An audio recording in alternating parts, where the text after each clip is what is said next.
विद्यार्थी मित्रांनो, चला तर आज आपण एमपीएससी आयोगाची जे 17 डिसेंबर 2023 रोजी एमपीएससी क्लरिकल मंत्रालयीन क्लरिकल म्हणजे एमपीएससी लिपिक पदासाठीची जी एक्झाम घेण्यात आलेली मुख्य परीक्षेची, तर त्याची आन्सर की जी आहे तर ती आणखी आलेली नाही आहे. परंतु ज्या उमेदवारांना वाटते की आपला पेपर सोपा गेलेला आहे, तर त्यांनी लिपिक टंकलेखकची जी चाचणी असते तर त्याच्यासाठी तुम्ही प्रॅक्टिस करायला काहीच हरकत नाही. मग लिपिक टंकलेखकसाठी तुम्हाला कीबोर्ड कोणतं वापरायचं आहे त्याच्या संदर्भातलं 3 एप्रिल 2023 रोजी आलेलं जे प्रसिद्धीपत्रक होतं, विषय आहे लिपिक टंकलेखक व कर सहाय्यक संवर्गाच्या टंकलेखन कौशल्य चाचणीचं मॉक लिंकबाबतचं हे आलेलं अपडेट आहे. तर तुम्ही बघू शकता कीबोर्ड लेआउट जे आहे तर ते कसं असणं आवश्यक आहे, परिशिष्ट अपरिशिष्ट मध्ये देण्यात आलेलं आहे.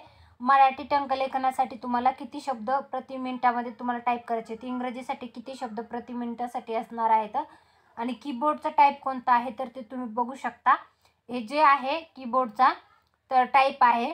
तर ज्या उमेदवारांना लिपिक टंकलेखक एमपीएससीचा जो पेपर झालेला आहे टंकलेखनाची तयारी करायची आहे, तर त्यांनी हे PDF व्यवस्थित वाचा आणि तुमची टंकलेखनाची जी प्रॅक्टिस आहे ती चांगल्या प्रकारे करायला लागा.